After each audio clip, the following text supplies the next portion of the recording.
So welcome to Transform 2020. December 3rd, we are absolutely going to do something different. I told you when we chatted that we would have a different experience.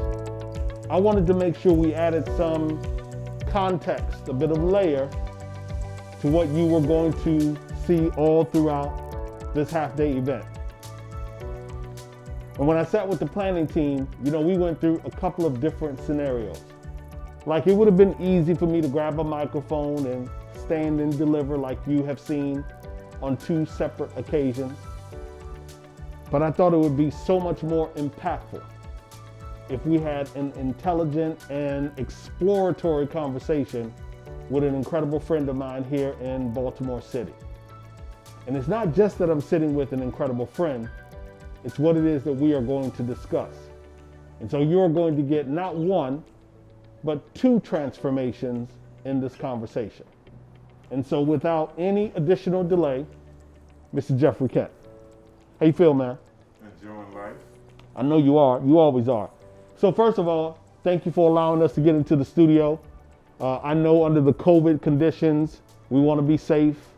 I know that you've been doing a lot of virtual tours. We'll make sure that you get a bit of a peek of the studio as well. But how have you been? Like, since March up to now, enjoying life, but it's all different. Talk about how have you really been? Well, I guess the first thing I would say is, even though I'm enjoying life, I'm still very deeply sad and saddened by the fact that so many people other than myself that are going through so much difficulty managing through daily life.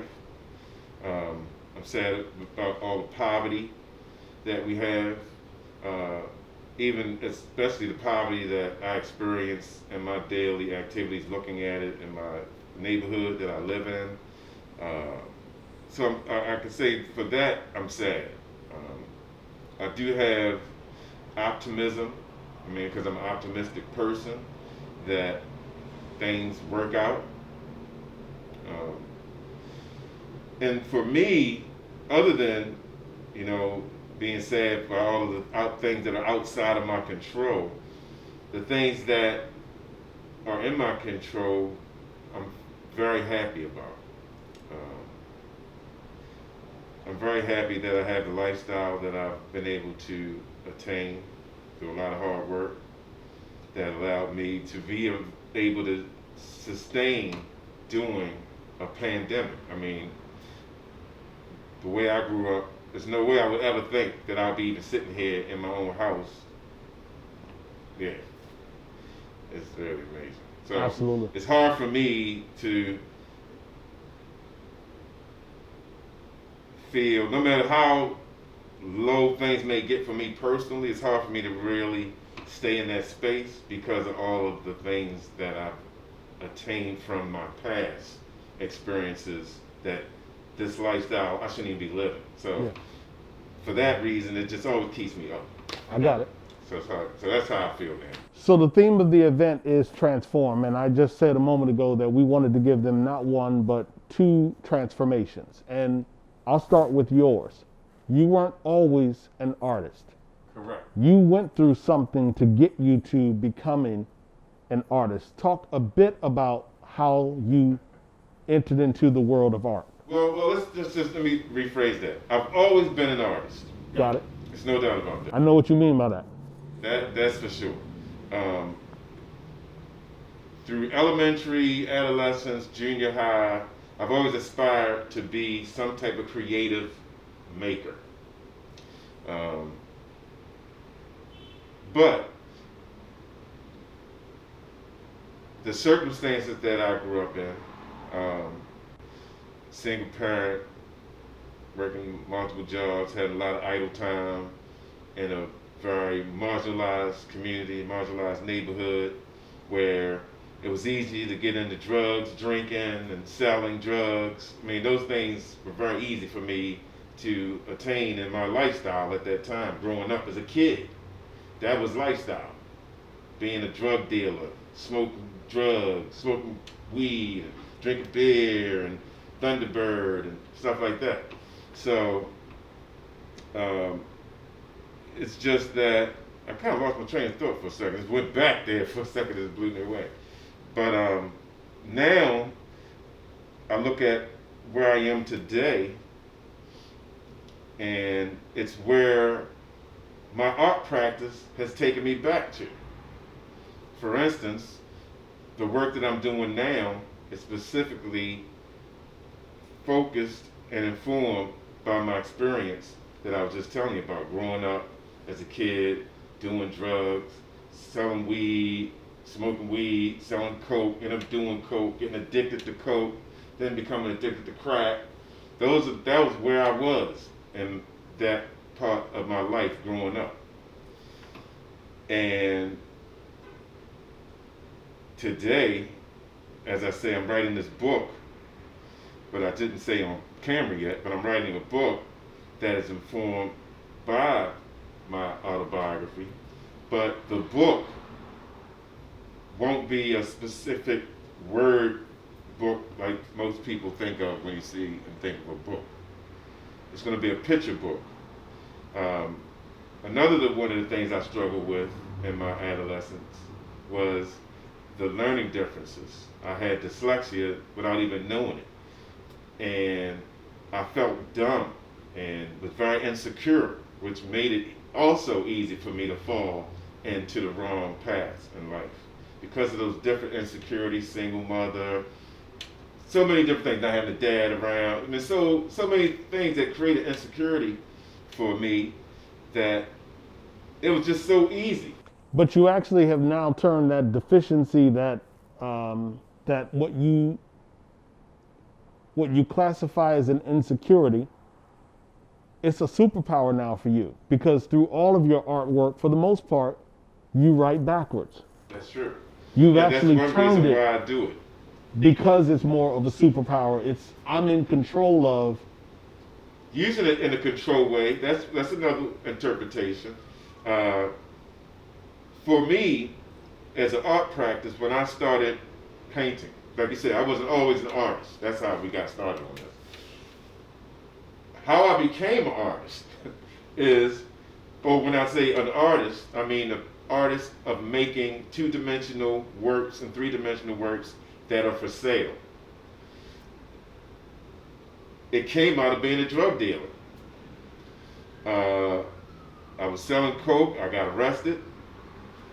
I was working a job at the same time as a haberdasher for a major men's clothier. And when I got arrested, they told me, whatever it is you got arrested for, don't come back until you get it worked out. And so I found myself with all this idle time, and I remembered the desire to want to create. First I was in the fashion design, and I wanted that. And I think it really came out of my addictive personality. I wanted that instant gratification that I got when I would snort coke or smoke coke. In fashion, there was no instant gratification. I had to draw it, I had to make a pattern, I had to get someone to make a sample. There's so many different steps before I actually see it come to fruition, that finished piece. And I found the joy of being able to create something quickly and see the rewards of it. And that's how I got totally addicted to painting. And I can appreciate that, but it's not quick.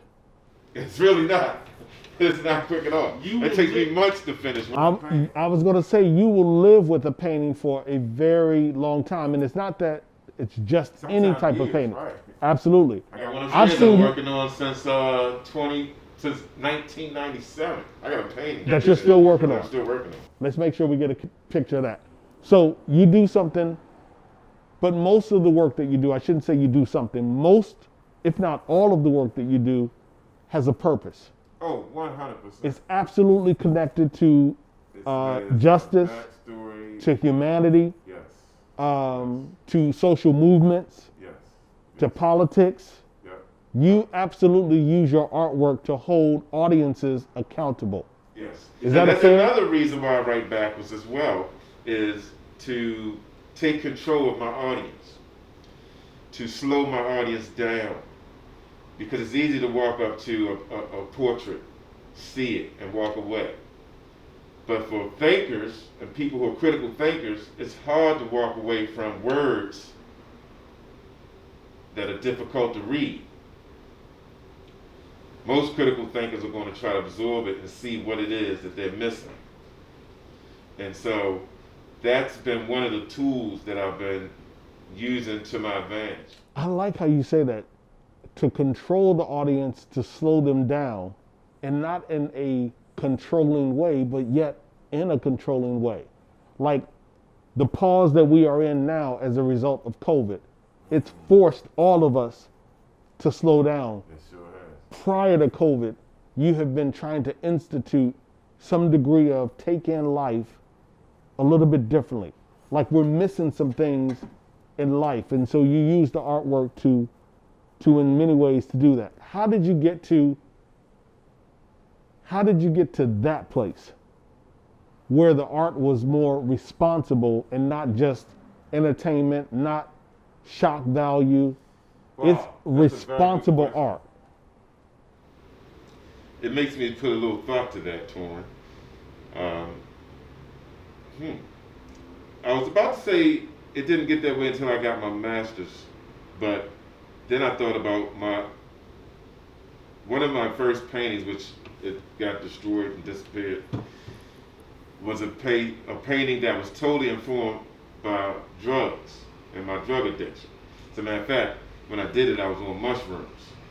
And it was done in some art crates, which was really interesting because the art crates came from my neighbor who introduced me to Basquiat, because I had never heard of Basquiat before painting. And the guy saw my work, like, man, this stuff sort of looks like Basquiat. I'm like, what's that? I don't appreciate you saying that my work's similar to Basquiat. That's not something I want to hear. And then he brought me a Sotheby's magazine, which I ended up getting on eBay recently. My first introduction to Basquiat was a Sotheby's catalog in 1987. No, 89. And he had paintings. He had just died the year before, and paintings were in the auction in that book for like 100 to 200,000, which are now going for millions of dollars. And I thought, wow, there's somebody making some raw shit like I'm doing. And that helped me to really think that I was going somewhere with this practice in life, and that I could probably stick to it. Yep. And then the next thing you know, it just became a lifestyle. So I want to tell you, a couple of years ago, when you did the installation on Henrietta Lacks, it was my introduction to that beautiful queen.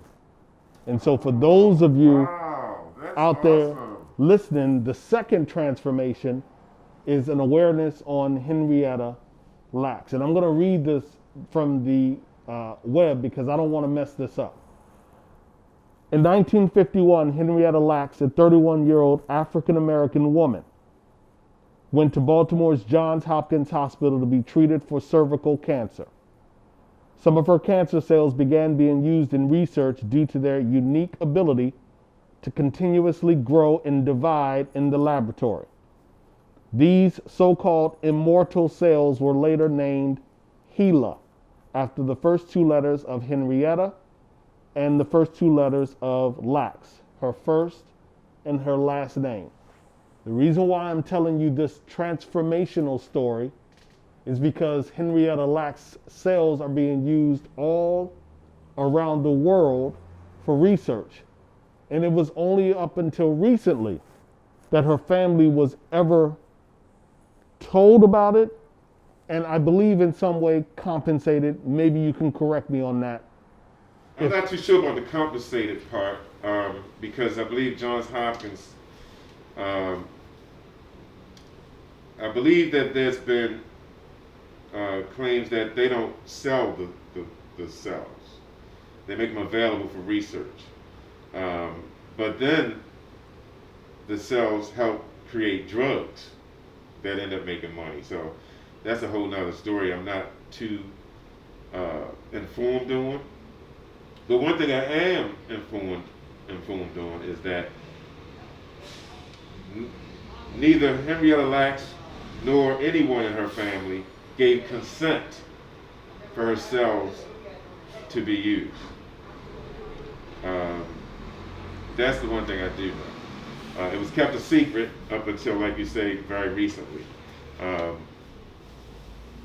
I was introduced to her story through a book entitled Medical Apartheid. Medical Apartheid was a book written by Harriet Washington. And in her book, she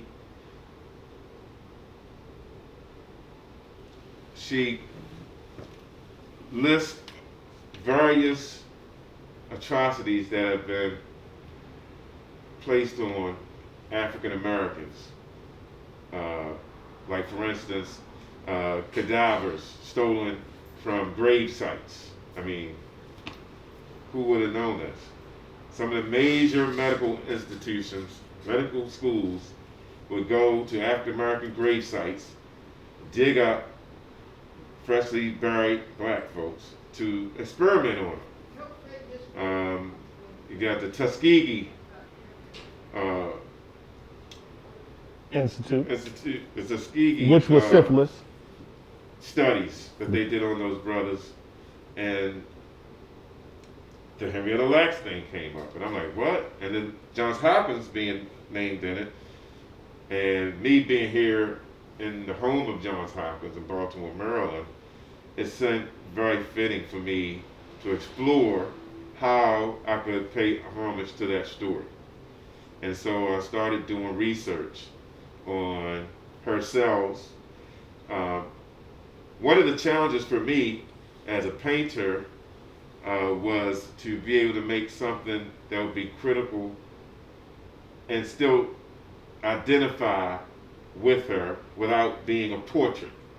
Through my research, I found images of Henrietta Lacks cells. You can Google them. These are fluorescent microscopic images.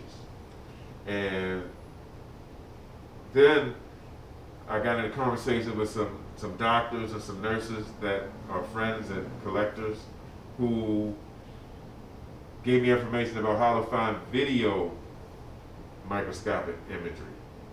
So there's like microscopic videography of the cells as they interact, and watching how, as a matter of fact, I learned a lot about cancer while doing this, because her cells are basically cancerous cells, because they basically, that's what cancer cells do. They regenerate. They break up and go into cells, tear them up, and regenerate, go to the next cell, break that one up, tear it up. So her cells do the same thing. And that's how they're able to use them over and over, because they always multiply. They just always, they go and then they make and they break off and they make another two. And then these two break off and they make another two. And this has been since 1951. They've been using these for polio vaccines, AIDS vaccines, now COVID, you name it. Ebola.